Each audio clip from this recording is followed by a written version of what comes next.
اوکې خاپیرونن به مونږه انډرسټینډ کو سمری رایډینګ یا سمری لیکل.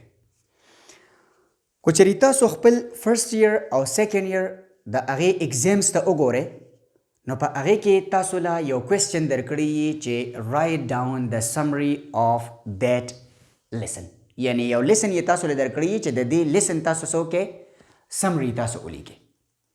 یا کو چېرې تاسو بیا هایر سټډي ته راشئ نو په هایر سټډیز کې تاسو ته د یو ناول د یوې ډرامې یا دغه شانتې د یو ایسې د هغې سمري کوېسچن یې تاسو نه کړی چې تاسو د دې لیسن یا د دې ناول یا د دې ډرامې تاسو سمري ولیکئ. نو زموږ سټوډنټس خو په سمري لیکلو باندې پوهېږي نه، نو هغوی بیا څه چل وکړي په دې باندې رټې لګول شروع کړي. او تاسو ته کو چېرې د خپل فرست ایئر او سیکنډ ایئر هغه وخت یاد شي نو تاسو په هغې وخت کې په ټول سمریز باندې به رټې لګولې، او اوس هم سټوډنټس لګي رټې لګي که نه په سمریز باندې. نو زما امید دی چې د ننني لیکچر نه بعد به تاسو بیا د لیسنز د ډراماز یا د ناولز د هغې په سمریز باندې رټې به بیا نه لګوئ، د ځان نه به تاسو بیا کم از کم سمري چې دی هغه لیکلی شئ.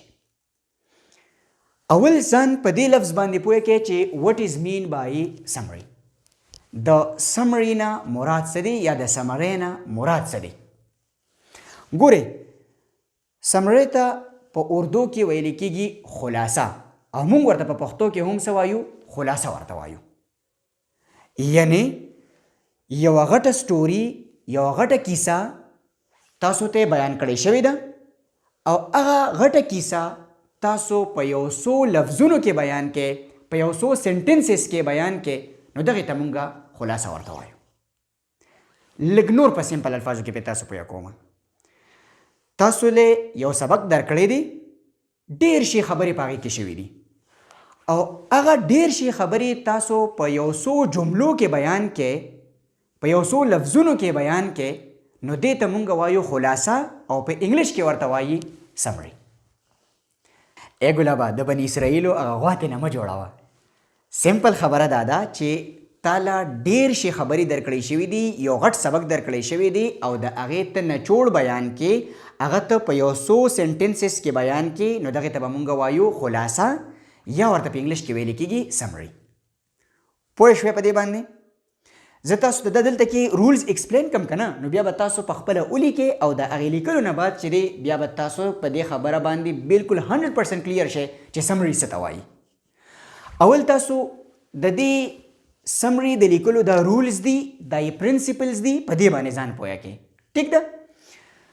ګورئ چې کله تاسو د یو سبق د یو ایسې د یو سټورۍ د یو ناول د هغې تاسو سمري لیکئ نو تاسو له پکار دي چې تاسو د هغې هغه ټیکسټ هغه تاسو صحیح انډرسټینډ کړئ.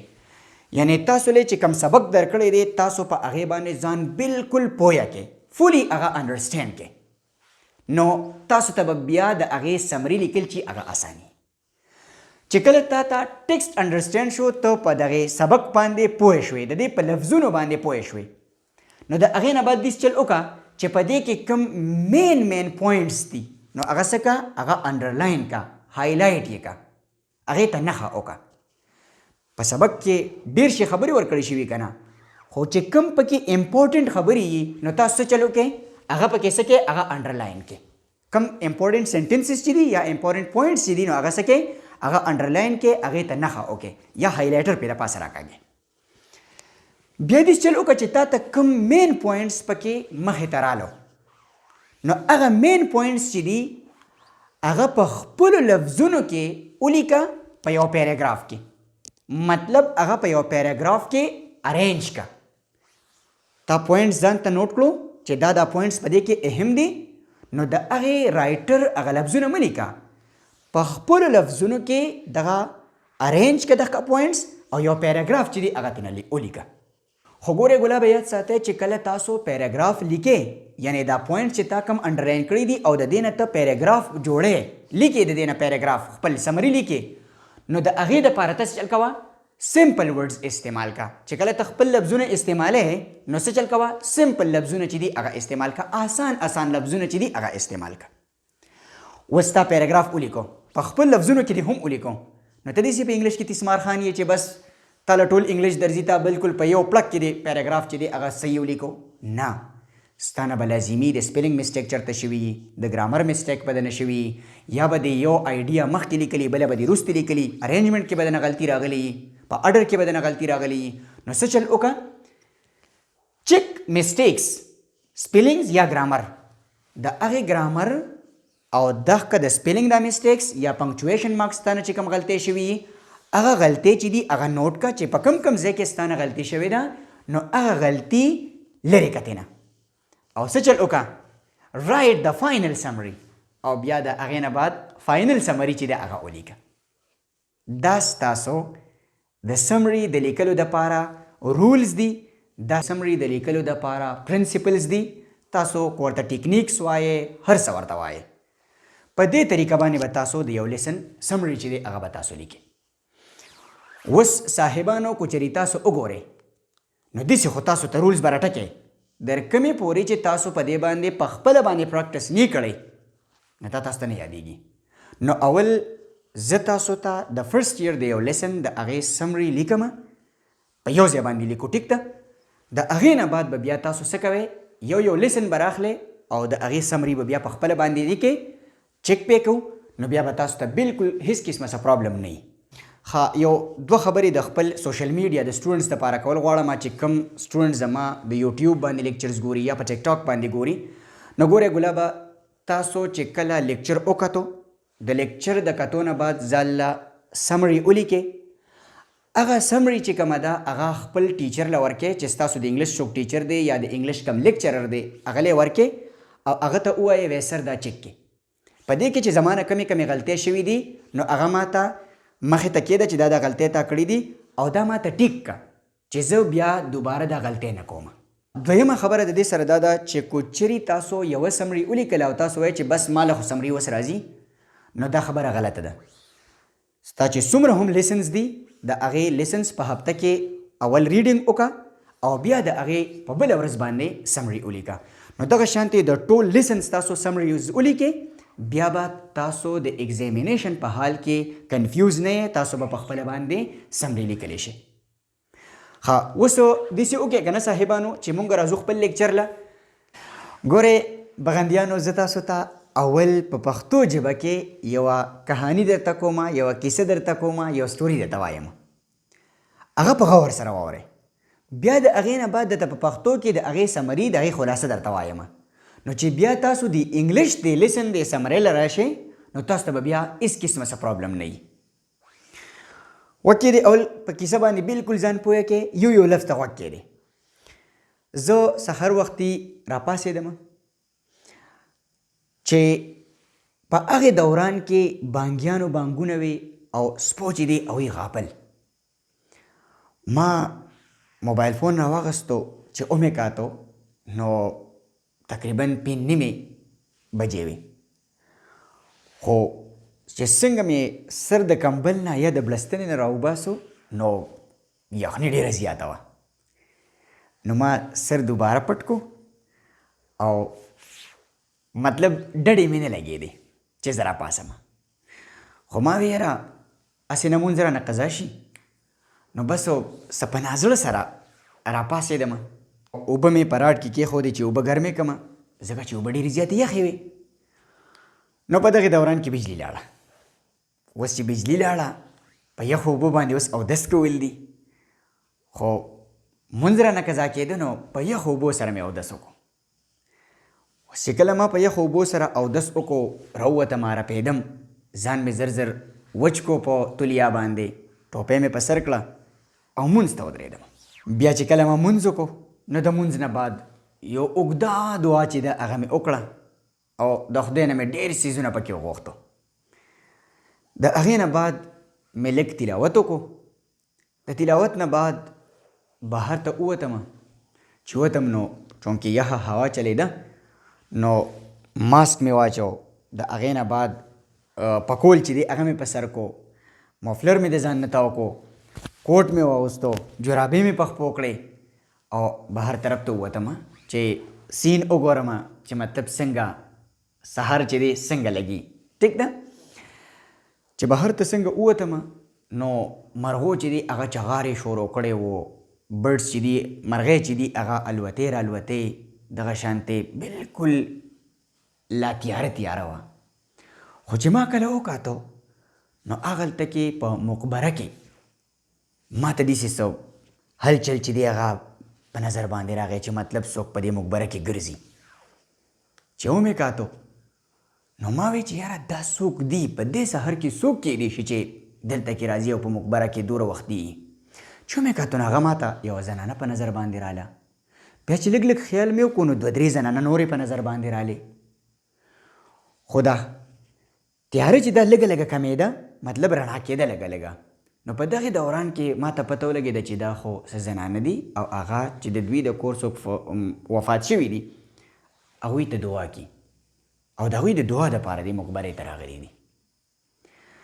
خو خیر لږ ټیمه پورې زه بهر پاتې شوم او د هغې نه بعد واپس رالم چې خپل بوټان په خپو کړم او لاړ شم د واک دپاره ووځم.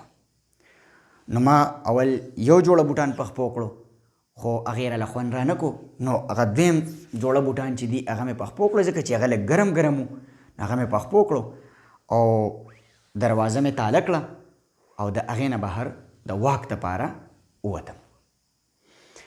دا چې د یو سټوري ده چې دا تاسو ته ما وکړه.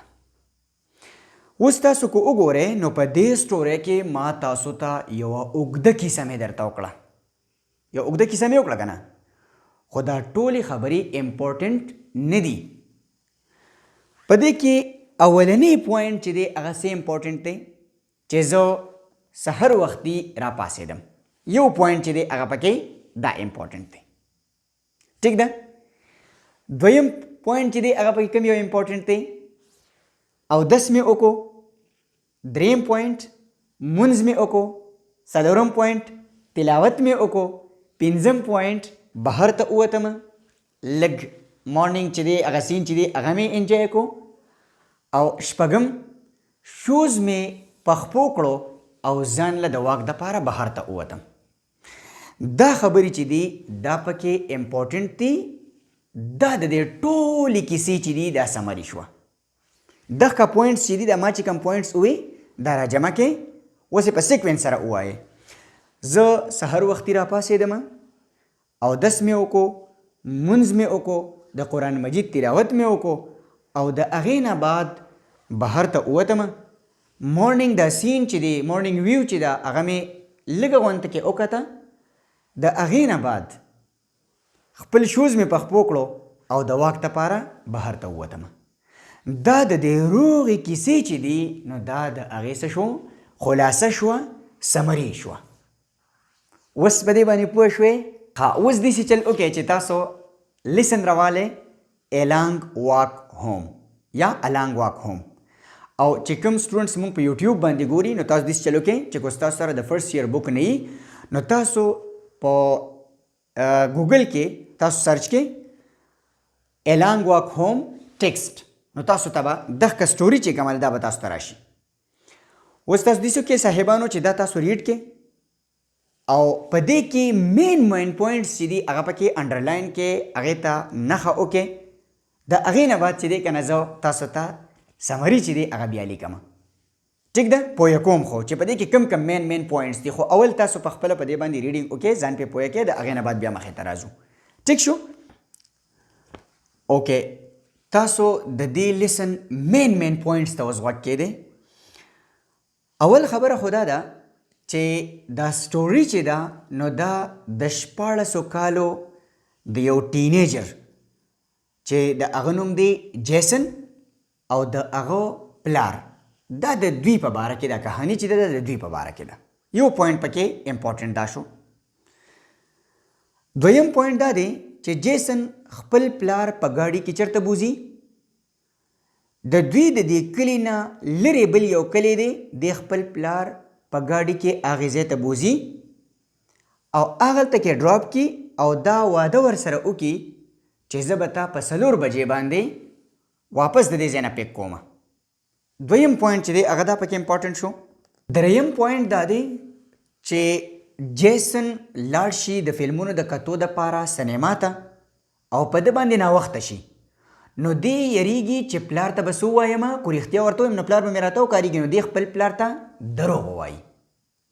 خو د ده پلار ته آلرډي پته لګېدلې یي چې رښتیا څه دي. نو دا پکې دریم پوینټ شو. څلورم پوینټ چې دی هغه په دې کې امپورټنټ دا دی چې د ده پلار د ده نه د دې دروغو په وجه باندې خفه شي او دا فیصله وکړي چې زه به څه ځمه پیدل به اوس کور ته ځم، ستا سره په ګاډي کې کور ته نه ځم. بیا پنځم پوینټ چې دی هغه پکې دا دی چې جیسن چې دی هغه په ټوله لاره باندې خپل پلار ته منتونه وکړي چې راځه زما سره په ګاډي کې کښېنه، ستړی به شي، خو د جیسن پلار د ده سره نه ځي. نو پنځم پوینټ چې دی هغه په دې کې دا امپورټنټ شو.